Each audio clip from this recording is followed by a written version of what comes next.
You are now tuned in to DAR Sports Media, True God, and the Shannon Sharp of wrestling podcasting.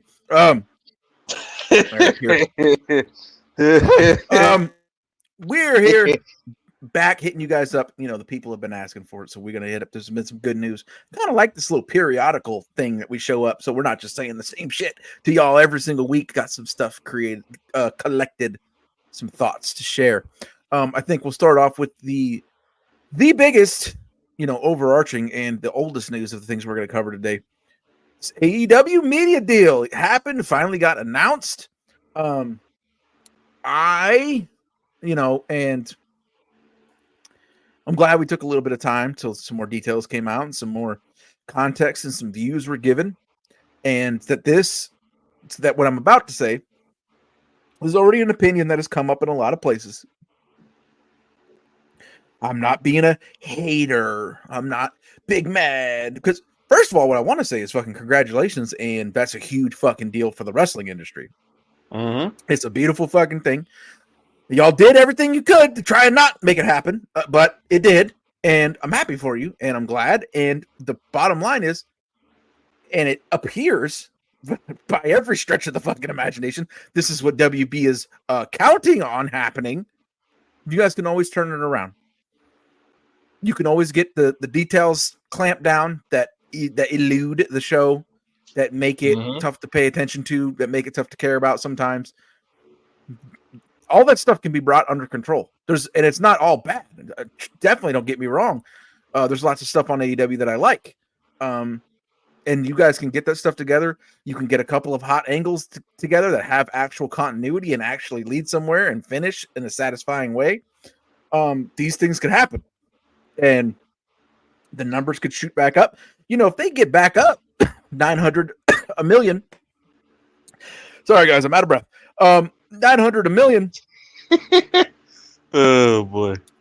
This is still a pretty, then that would be, if they start doing like 150,000, 160,000, 170,000 viewers, buys, whatever the fuck for pay-per-views, then this would be a solid deal, solid bargain for WB. However, as it stands right now, congratulations to AEW for sure. I am not understanding this from WB's fucking perspective. I'm not understanding. Let's throw around some figures here. Obviously, this is all guesswork. I'm not saying that any of this is definitive. And for most of it, I'm going to hedge the various larger rumors that we've heard out there. In court filings, AEW said their payroll was $60 million. In the leaked memo, it said it was $100 million. So we're going to go $80 million right there with that. But that's not really what I'm here to get into. So basically, just estimation from what I've known, studying the business side of wrestling for many, many, many, many years. Something I'm very interested in. My guess, based on like slightly updated pay-per-view revenue sharing between the pay-per-view providers and the company, their pay-per-view business was probably about 40 million coming into them. 30 million maybe. So in their old deal, it was like 70 million, right? So if you go with 180 million, you're basically doubling what you're giving them for the TV and paying them the top end of what they were making for their pay-per-view. You're doubling what you're paying them for the TV for basically half the viewership. Right. And then paying them the top end of what they could have been making for, right? Because walk with me, right? Doubling, so 180 million minus 40, top end of their pay-per-view. And that's what I'm saying, top end. It was probably closer to the 30. So they probably paid them a little bit over what their top end of the pay-per-view business was. 180 million minus 40, 140. 70 was their old deal. So you're basically paying double for close to half the viewership plus the very top end of their pay-per-view business. Again, no hate to AEW. Good for you. It's a fucking good bag. But I don't know in what way of any walk of life anybody who's looking at that says it's a good deal for WB. And I almost tagged you, but it didn't seem like this person was would have been a kind of a little bit of a pile on this person that I was interacting with. I'll just say that if I had tagged you, who I was mentioning this, and they came out of the woodwork and responded to me. What do you think that you don't even work? You don't know nothing. What do you think? You think WB is ran by amateurs? I said, do you? Oh, that's a good laugh. Do you know anything about WB right now? Do you know that their stock is trading at $7 a share? Do you know that they're one of the worst run media companies? They might be the worst run major media company that there is. They just lost their ass on a major release. Joker 2 probably going to lose $150 million. Terrible. And deservedly so. By the looks of things, and that's not even, I mean, this is like 10 years. You know, they're in bankruptcy. They lost, they were in the negatives, like $6 billion or something like that. $2 billion. I don't remember what it was. Lost the NBA. So it certainly looks like there might be kind of run by amateurs. Furthermore, they're like, the guy said, well, you know, all companies make mistakes. And I'm like, yes, and this might be another one. If they're continually, regularly making mistakes, it is fair to question whether what appears to be pretty highly valued property here could be another mistake, since they make mistakes regularly. As I said, one that's happening literally right fucking now, as Joker 2 is bleeding money. And furthermore, one more thing. I'll let you cook. You know, all their fans are like, oh, you know, the war has been won. It's over. WB has mothballed completed movies. Batgirl, the John Cena Looney Tunes movie. They have just thrown those away for tax write-offs. If you think in your little piddle-ass brain that they're going to get double the money for the TV, and the ratings can just continue to go down with no consequences, you're fucking lying to yourself. Why do you think this deal took so long to get done? You don't think that there's ways to get out of it? You don't think that there's escape hatches built in for WB? A company that is happy to throw fully finished movies into the trash? They're run like shit, but I don't know if they're run that much like shit to where they're going to pay you double for a show that's giving you half the results, and it's just going to not pick back up again. I don't think it's really. I think most people would look at it like this is a deal that's based upon not what they're currently doing, but what they could do. Which, from that perspective, I don't hate it. But if you don't think that they've built in ways to get out of this deal if things don't get better, you're lying to yourself. You are absolutely lying to yourself. Yeah, man. What do you think? So I got a couple things on this. I think, for one, the deal was something that they were talking about. We were talking about this when we started this show, around when we were doing the Collision Commune, and we were doing those things, and this was a conversation then. That, I mean, Punk goes on the first episode of Collision and says David Zaslav calls him one bill filled. So the deal that they were working around was built around a little bit different terms and conditions than what they, I think, finished with.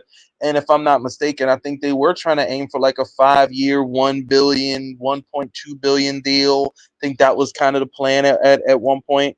And it, obviously Punk's departure definitely played a huge part in that deal being stalled, in my opinion. I think also on top of that, there's been some, some up and down moments for AEW in general this last calendar year. So I think this deal getting done was always probably going to happen. I just think it was not for the amount of money that people were thinking. People were like, oh, they're going to get 200, 250 a year, 275 a year, and they're going to do 5 to 10 years and big deal. And like, so I think it still works out for AEW just fine. I think WB, Warner Brothers Discovery kind of panicked a little bit because they've lost so much and they're trying to hold on to something that could possibly potentially be a moneymaker. I know professional wrestling is a very hot thing right now. WWE's cooking on all cylinders, selling out a bunch of buildings everywhere they go, damn near. Yeah. And AEW is not necessarily doing that, but AEW can benefit off of WWE being so hot, sort of as how WWF and WCW kind of benefited off of each other at a certain time. It just took the WWF a little while to catch back up to WCW once they got surpassed. I don't know what that looks like for AEW. I don't necessarily think you're going to galvanize your audience and take them to something different by bringing in, say, MVP Shelton Benjamin, Bobby Lashley, and guys like that, while you're losing Bryan Danielson as a full-time performer for the next 9 to 12 months, and then only having him in short spurts, as well as we're gonna dig into this, but but there's also 2,000 people in attendance and 378 viewers for our go home. 378,000 viewers for our go home show. You know what's gonna pick that business up? Let's royally piss off all of our viewers. Yeah. We're gonna get to that in a minute, but keep going. Before we get to that, the other thing I want to say is, I just want to point out, I have no issue with majority of the media members that exist in this space. There's a couple I don't like. Fuck you. But for the Sean Ross Saps, the Andrew Zarians, and guys like that, I have a good amount of respect for them. I think they're fairly good at what they do. The one thing I just will say is that all the media members who have been saying for the last year and a half, just like we've been saying also for the last year and a half, that the deal's probably going to be done, it's going to get done. I don't think gloating to people who are trolls and being like, oh, see, AEW's not dead. And it's like, we don't need that. I think that makes media just makes us look kind of silly to be like, oh, like the deal got done and blah, blah, blah, blah. And you said it wasn't. Like, nobody thought that the deal wasn't going to ever get done. It was the terms, the conditions, the money that people were talking about. The deal was going to get done because, let's be honest here, who the hell is picking up AEW like that in the first place? Who else would be like, oh, we'll bring you on for 5 years and pay you such and such? There was talk about Amazon thing. Amazon might have been considering it because they were also in play for WWE's rights. When you look at what WWE can bring in versus what AEW can bring in and the wrestlers and the stars, I don't necessarily think it was that lucrative to Amazon. So I don't think there was any realistic option for AEW outside of Warner Brothers Discovery. And I also think Warner Brothers Discovery was just like, we've lost a lot of stuff. They're not making a shit ton of money off of the NHL covers that they're doing over there at Warner Brothers. Their biggest money earner just walked out on them, and that's the NBA. So I think they saw AEW as something that could make them profit, and if they can turn this thing around, get more content, get better content, get rid of Rampage, because Rampage is not making anything for them or doing anything for them, then they could possibly have something. Rampage ain't even part of the new deal. I think it's done. Yes, I said they got rid of it, basically. Get rid of it. Yeah. And now they're going to be replacing it with Shockwave, which might not be through Warner Brothers Discovery, if I'm what I know is correct. But it's also not directly through Fox. And I've seen people say, oh, yeah, Fox is doing it. And I'm like, if you see Fox Sports, that is FS1. 9 times out of 10, it's FS1. I don't think getting rid of a SmackDown, which is doing 2.5 million a week, and bringing in a show that's probably going to do 400, 500,000 at best, is really sound business. So Fox Sports, FS1, if you go to FS1, a little bit less expectations, slightly easier deal. I don't know the parameters of what that deal might look like. I do know that they have secured something with Fox, the Fox brand, but it's not what people are thinking. It's not going to be something that's going to rival Dynamite, rival Collision. If Collision is struggling to stay over 500,000, 600,000, if Dynamite's struggling to get over 600, 700,000, you have to be realistic. And I think that people are just not realistic, and that's the problem. And I think people just want to dunk on people, and I just didn't like that from the media.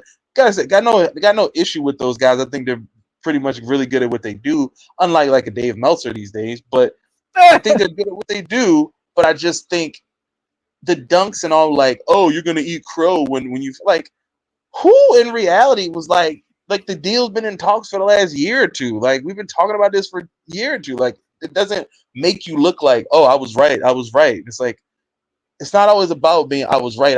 Because if you want to talk about who's been right more often than not, we damn sure fit in that description, even when some of them weren't. Better move this podcast up on the wrist. Yeah. So so it's like we don't need to do that. I feel like it cheapens the media. And there's been a lot of stuff that I've seen recently that cheapens the media. Speaking of which, so yeah. So speaking of which, I guess that'll be the next thing. This Mariah May deal that went down the other day, post show presser, like they always do. They get in there. Now, mind you, the context here is important. It plays on top of a lot of points that I'm going to make. This pressure started, from what I'm told. So first and foremost, got to clarify, both of us, I did not end up getting to watch the show this weekend. I was at my second residence. I do not have all the pay-per-view shit set up there. And there was a lot of good college football on Saturday night, which I do have access to at the second residence. And I did not feel like, given the fact that I could watch college football, I did not have the motivation to set up all of the shit for pay-per-view. Where the fuck do you even get AEW pay-per-views now? Is it fucking just Triller or Thriller or whatever the fuck that thing is called? Is it not Bleacher Report anymore? Shit, No, but Bleacher Report is over. Damn. Okay, well, there you go.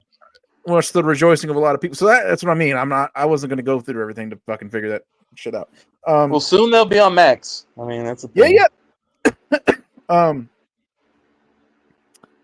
But read a lot about it, saw the highlights, all of the people who do a good fucking job out there of giving context to the situation. The cams, go to hell, by the way. No, I love Cam. The Cam. I'm not kidding when I say that. SRS, go to hell. Fightful, Ibu, everybody did a good job of like summing up, giving lots of good highlights, giving lots of context. So from what I was told and heard, this presser started quite a bit sooner after the main event got over than they usually do. So we're talking like 15, 20 minutes, like basically enough time to get up out of your seats, go to the presser, sit down, get your shit ready to go, and then we're rolling. So that's part of it, is all of these people, and we're going to talk about this too, all of these people who are, for the most part, just fans that do something somewhere and got approved to go in there. We're going to talk about that too. Had just saw one of the most beloved wrestlers of all time have his career ended via attempted murder. So I think that played a big role in why so many people could not seem to get their shit together in front of Mariah May. Another component of that would probably be, never mind. I'm not gonna.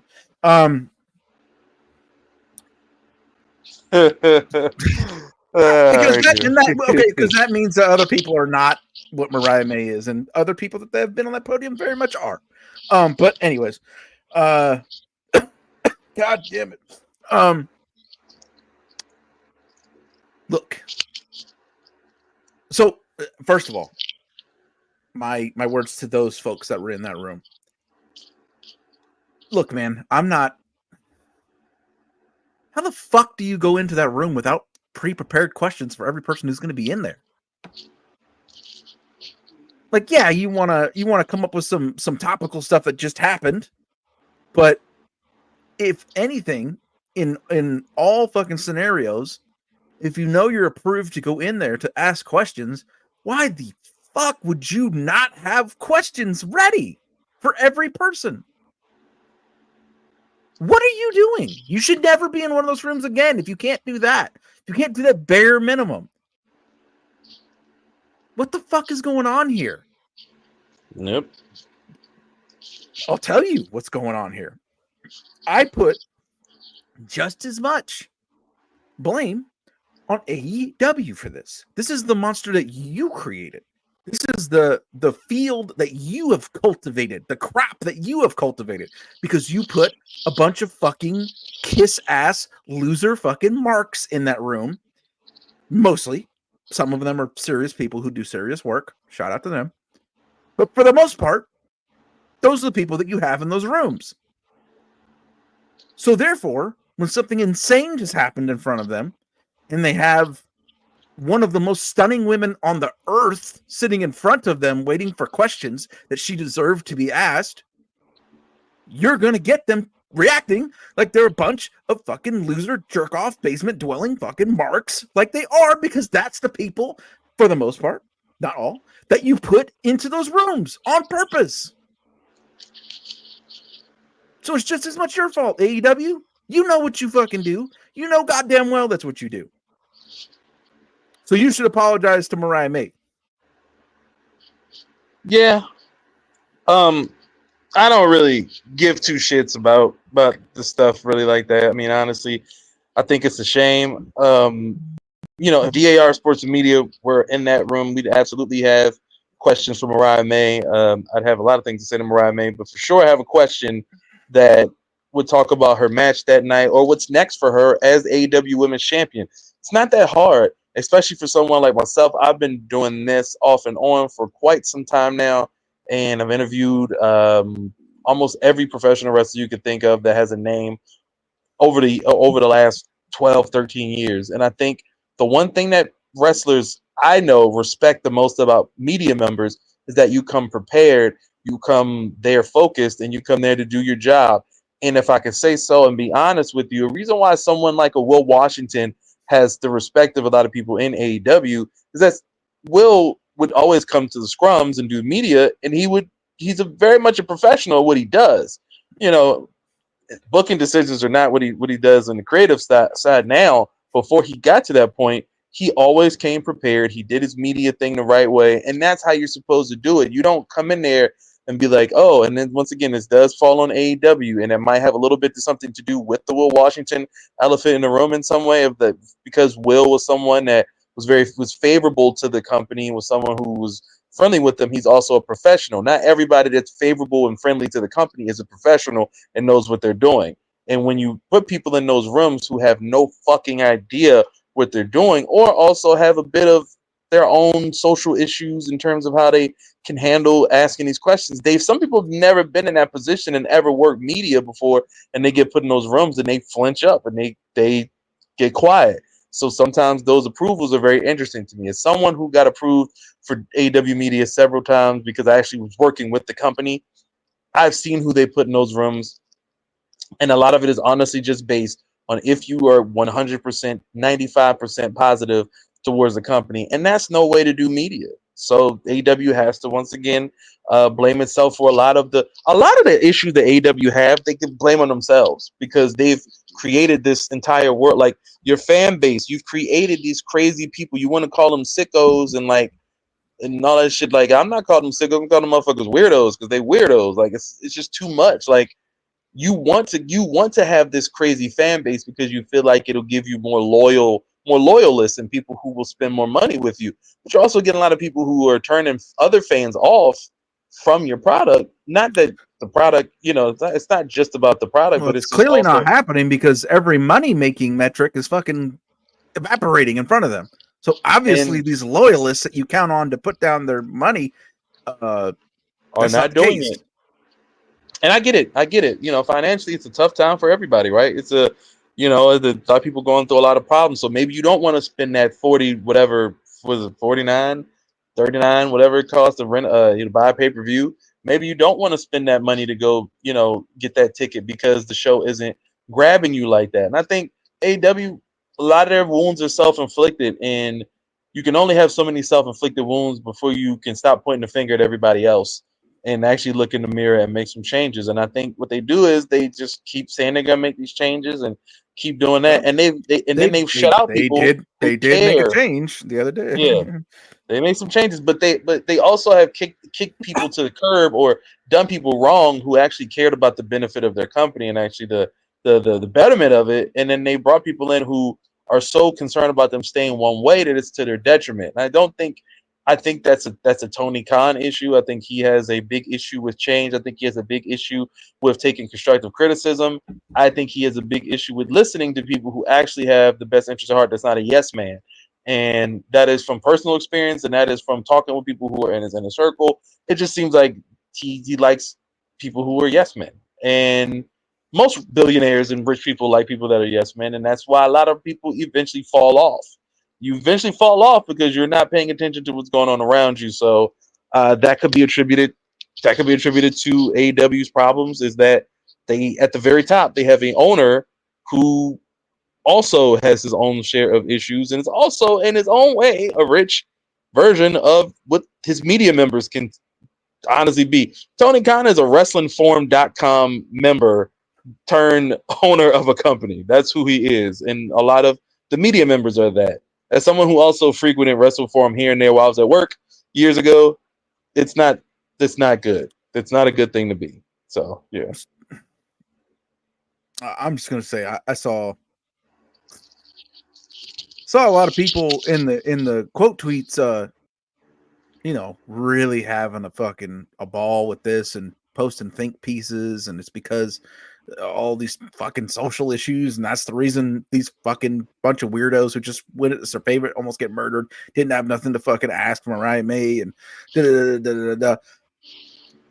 if AEW increased the standards of who they let into those fucking scrums, some of you in the quote tweets wouldn't have the fucking access that you fucking enjoy. Mm-hmm. Some of you in the quote tweets, every time you get called out for saying the stupidest shit in the fucking world, then back up and say, "Oh well, I'm not a media member. I'm a content creator." Okay, so what should it be? Should they let just media in there then? Because then you don't count yourself among that. All right, man. Speaking of what led to that, this Daniel Bryan thing, and I'm gonna say right off of that, my lungs are burning. Right off of that, I again didn't see it, but I saw the highlights. I saw everything. I fucking loved it. I fucking thought that was a fantastic a zig when you thought it was gonna zag. It was so different. Like, oh, that was fucking great. And furthermore, the only way it could have been more obviously completely booked and written by Bryan Danielson is if it had somehow worked a fucking dick joke into it.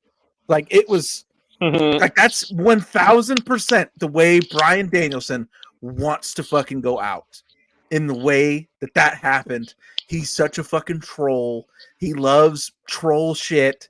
He loves fucking heat. He loves the wrestling business. First of all, the way that went was the way that people used to go out in the wrestling business for 50 fucking years. It was putting over somebody, either putting over an angle or putting over heat to get another person over, which is what we'll talk about, which I'm pretty sure is where this is going. But this is AEW, so who fucking knows? It might just 6 weeks from now, this might just never be spoken of again. The way they That's do more things than likely what's going to happen. Yeah. That's more than likely what's going to happen. So, All of those things to me, if it's the way the guy wants to, first of all, it was good. It's a good angle. It was well executed. 2, if it's the way the man wants to go out, then he should get to go out how he wants to go out. And 3, it's the way it was always done before. The issue is, and honestly, you can almost kind of fade this back to WWE, but it's the wrestling industry in general. There's so much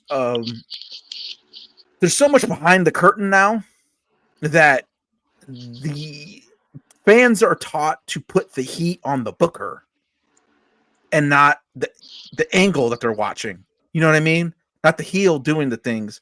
They're taught to fade the heat to the person whose idea it was to make the heel do those things.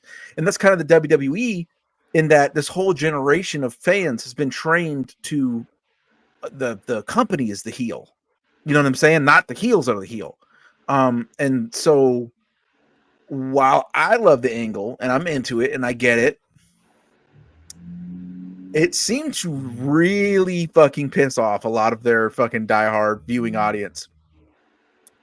And sometimes you got to ask yourself, should we do something the right way, or should we do something the way that we understand our viewing audience, who we're trying to serve, is going to perceive it? I think it's a question to ask. With the numbers the way they are, you got to kind of decide who you're going to be, because the numbers are going down, down, down, and now you're doing an angle that you know is going to piss off your viewing audience, not in the way that you want them to be pissed off. I don't know, man. What I do fucking know is they damn well better pay this off. This better not fucking be another incel WO. This better not be another devil. This better not be another fucking Dark Order. It's better not be another Brandy and her fucking Nightmare Girls or whatever the fuck that was. They better fucking pay this off, right? They better do it, or it's another chapter on the DVD. You know, I didn't watch WrestleDream because I'm not really interested in AEW's television that much right now and their pay-per-views. And also, I had no interest in watching another Danielson and Moxley match. I've said it before on Twitter. I said it before. I'm not a big fan of their chemistry as wrestlers too much. But I think from when I saw the match, what I eventually did see, it seemed like it was a really good match. But I'm also just not. I'm kind of over this whole John Moxley AEW World Title thing, and there's other guys I would love to see get that shot. I really wanted to see Darby and Danielson actually go at it. That was kind of something I wanted to see, with Darby kind of getting the rub from beating Danielson in his hometown, and it's like, the crowd can't be too mad because there's two hometown guys that are there, and it's just a thing. I thought that was a good thing, and I thought it'd be a good way to do it and good way to put Darby on another level if Danielson is taking a step back and no longer wrestling full time and only wrestling periodically. So I thought that was a good idea. Yeah, no, I'm with you. What I think it was, though, is they want, right? Because it's like they want him to be the number one ultra babyface. Yep. And that might be kind of a mixed reaction when he's getting his big win, putting Daniel Bryan away for retirement.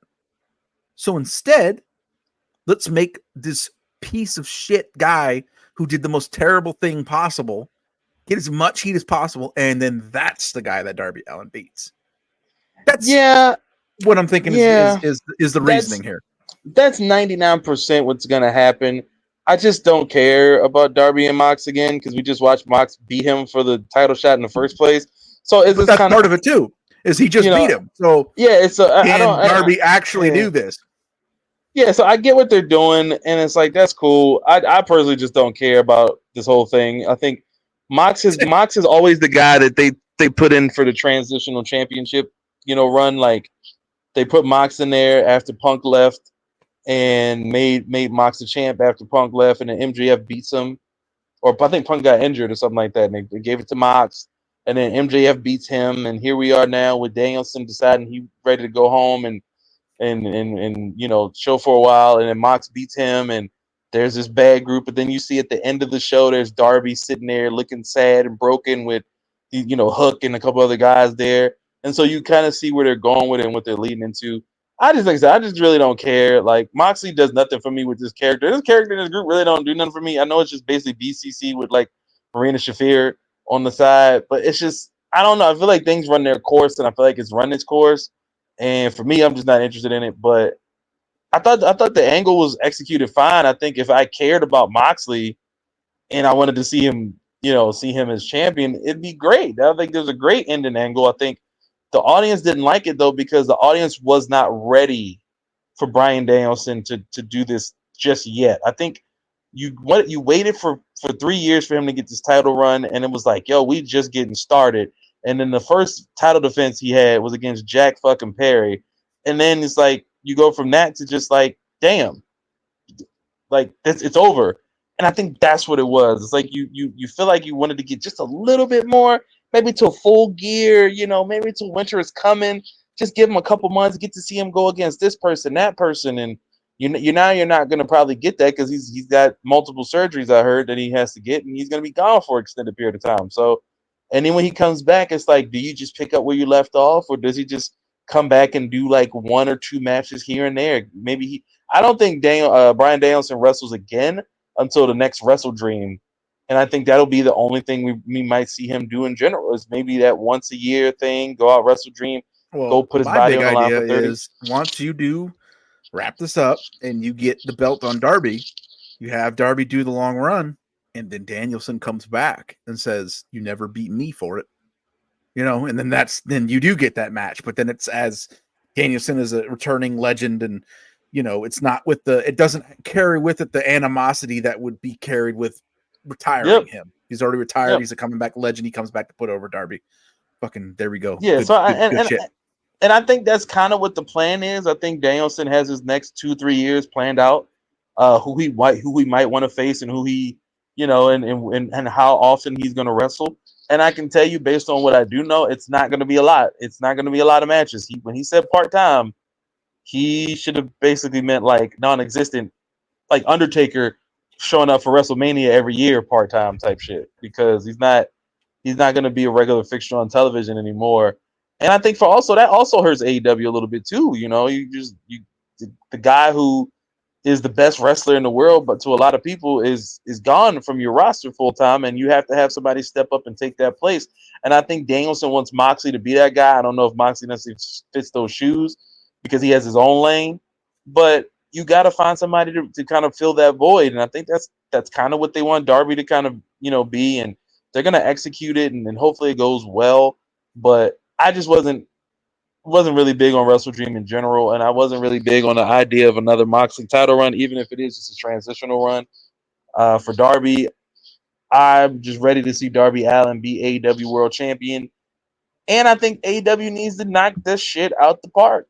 Like you said, if they don't knock this one out the park, it's back to square one, and it's like they can start stuff off well, and it just doesn't go well. The whole Young Bucks and Private Party thing is another thing. I thought they're obviously leading to Private Party potentially winning at Full Gear, but probably calling them bums and like saying they're this and they're that, and that don't work for me, brother, and leaning into that and then beating them very decisively at WrestleDream probably wasn't the best idea.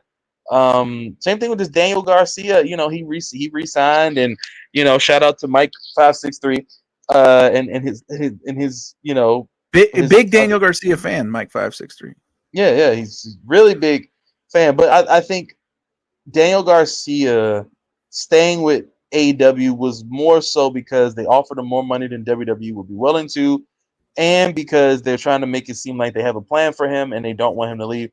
Daniel Garcia didn't want to leave because he felt like he would probably get lost in the shuffle a little bit in NXT or on the main roster right now.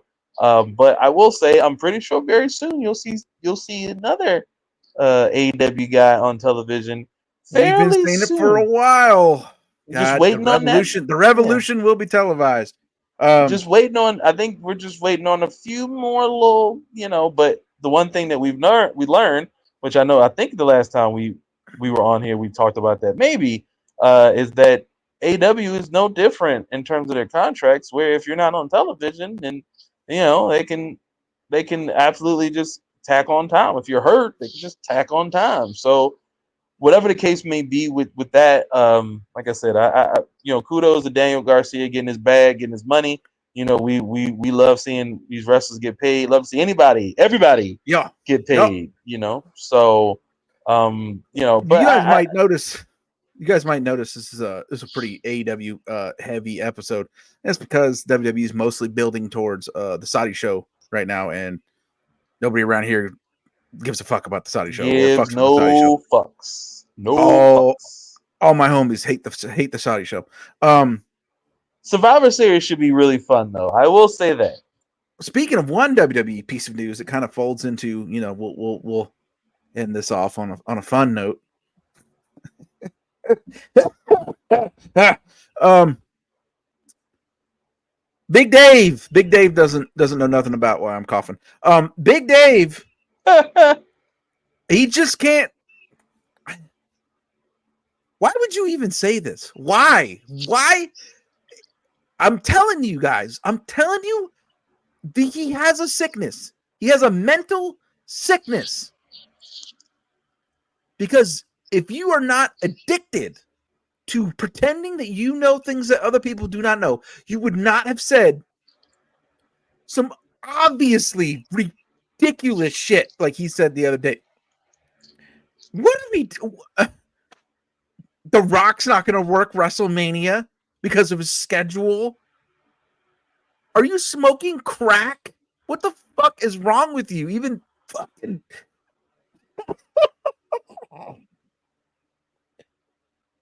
Dave Meltzer said the Rock's not going to work WrestleMania because of his schedule. You need to get in this on a schedule that the fucking methadone clinic, you fucking addict. So The Rock wasn't going to work WrestleMania. The Rock immediately came out on IG and was like, "That's obviously not fucking right." The Rock is showing up to Atlanta for which is, let's be clear. I want to also point out something. I don't think I got to talk about this on the show prior to the show for Bad Blood. The Rock was always set to be a part of the show, but he was not expected to actually show up at the show. I think that was why when there was a conversation about which match was going to main event or headline, it was because they were either going to do a vignette or a video for The Rock, and The Rock decided to show up and not do no via satellite shit because he remembers what it was like when he was doing that via satellite shit against John Cena, and it got brought up. So I think The Rock changed his schedule. Mind you, The Rock is worth almost $1 billion. The Rock is one of the biggest movie stars in history right now. And The Rock can determine when he, moves and where he goes. The Rock can show up on tonight's show. The Rock can show up on, whatever, or, if Conan O'Brien has, he can show up and do these things. So what makes you think he would not fly in or take a day off? Seven Bucks Productions is the production company on like 95% of Rock's movies now. He gets a stake in his movies. He has a lot more freedom than people think. He is very powerful in Hollywood. So his schedule is not the contention problem. His problem prior to this was that he had a contract to where when people would sign him to do movies, they would ask him to not do wrestling. The reason why Rock was gone for years and didn't wrestle, because he was asked not to. Now he's back. Because he got fucked up at WrestleMania 29. Yeah. So they were asking him not to do it, which is strange that 10 years later he comes back and was like, nope, I want to wrestle again. But he had to fulfill these obligations, and they were very nervous on him doing that. Now he's back. He didn't get hurt at WrestleMania 40. He is going to be a part of the weekend. There is talk of the triple threat match. I hope they just do Roman versus Rock. I think that's still the likely match. I think they're going to do something with Cody before that. We'll see. But regardless, The Rock was not coming back live at Bad Blood and then went on IG for his hilarity, of course, after the fact. He's not doing that if he's not setting up his WrestleMania plans. He showed up to get you ready. You'll probably see The Rock again before Survivor Series, a little bit around that time. He's going to be very active in the January through April time because that is when Raw goes on Netflix. Hello? Absolutely, he's going to be around. God damn. Dave Meltzer, I don't know what's going on with Dave Meltzer. I don't know what his problem is. I'm just fucking baffled. I said it on the Russell Pierce post where they posted. I said, this is going to be submersible levels of fucking wrong. And everyone's just going to act like it never happened. And it fucking was in almost record time. He doesn't... I don't know if it's like a ego thing for Dave where he feels like if I'm the first to break something that could possibly happen, then this is what it is. But also Dave is also talking to the wrong people. I think this is also a thing. in professional wrestling right now, a lot of people are wrong about a lot of things, especially when it comes to media. I don't like to say anything. We don't like to say anything on this show or in general if we don't have some form of inkling or idea that this is like a, you know what I'm saying? Like that this is a real thing that could happen. Dave will hear something from like one wrestler and be like, you know what? I'm going to put this out because nobody else knows. Brian Gertz and fucking The Rock Yeah, and, nobody else and knows for a fucking reason because it's that, not yeah. fucking true. It's not right. Like if you're not hearing this from people who are in that inner circle or work within WWE, you shouldn't report that. And if any, like, who would believe The Rock is not going to work WrestleMania? This is the biggest storyline in the company. Is this bloodline mixed with everything else? When the company is jumping to Netflix, And and a he can big cut those contention of that promos, deal. those IG promos on fucking Netflix now. What And are I you need talking about? and the people to know that this deal was very, very the Netflix deal was dependent on The Rock being part of the show. I think people need to understand that. A big part of the deal is that The Rock is going to be a part of the show when they jump over. So you might not see The Rock on SmackDown that much. I do find it odd that The Rock showed up at Bad Blood and there was like no follow-up at all on SmackDown based on what I saw. Like they mentioned it and they talked about it, but it wasn't like a where's The Rock or when is he going to show up? We don't know when The Rock's going to show up. Could The Rock show up on the Saudi show? I would not be surprised if the Saudi people try to give like 20 million to The Rock to show up.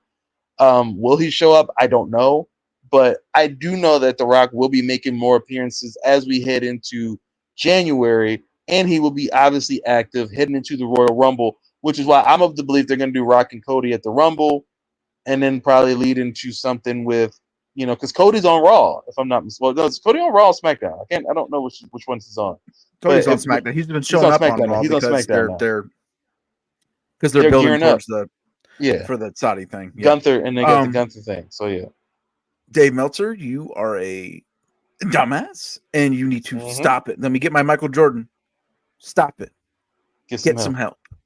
All of you out there can help yourselves by checking out the Medium site, the DAR Medium site.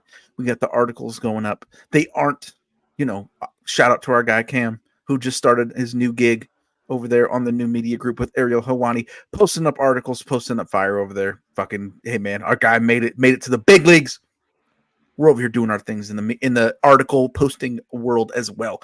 On the DAR Media site, ton of very talented writers putting up a bunch of fire all the time. Another way you can help yourself is bringing some good music into your fucking life. And that can be done with this newest Shaka Apollo and True God double album that just got put out. Tell them about it, man. So it's funny. We put it out. Time is of the essence. It came out, and then we had to edit it. So it's being re-edited for because apparently our distributor put out a wrong file for one of the songs. So we had to edit it out. Oh my! So I mean, it's already redone. It should be up and officially back out like tomorrow, Wednesday, or something like that. But it's out right. It's going to be out, and it's 11 songs. It's fire. Great rap. If you like hip hop, you like lyricism, you like rap. Good dope music. We got that, and then Soul Revival 6, November 11th. That is official. I double checked the files to make sure they didn't fuck up my files this time too, and that's already up. That's ready to go. That's the next one. I know Apollo has something he's thinking about releasing, I believe, on his birthday, which is October 24th. We got 10 days to go to my brother's birthday. So we got a lot going on right now. A lot of good music. A lot of great dopeness. The Medium site right now, we are on pace for this month of October. For this month of October to be our most successful month again. And September was insane, and we're already outpacing September by I think like 60% more views at this point than it was last month. So just got to finish strong and keep the content coming. Just really appreciate everybody showing support to the Medium site. Shout out to Scotland, shout out to Tav, shout out to Zachary. They've been our main writers. Anybody else who wants to get in on the writing at all, feel free to hit us up and we can work something out. Yeah, man, we got like music, we got We got some writing. It's almost basketball time too. Basketball season's almost here. I can't fucking wait. We just got a lot of things rolling, man. This the best time of the year. It's DAR season. It's DR season. We got a ton of fucking sports, fucking music, fucking podcasts, articles. I mean, what? I mean, it don't get no better than this. Listen to all that. Listen to that list he just ran down, and I think you know why, and that is because clearly Get it the together. world of Get it together. DAR never stops.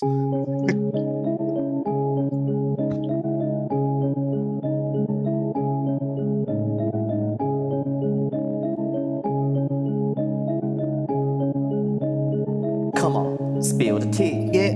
Ooh. All right. Woo.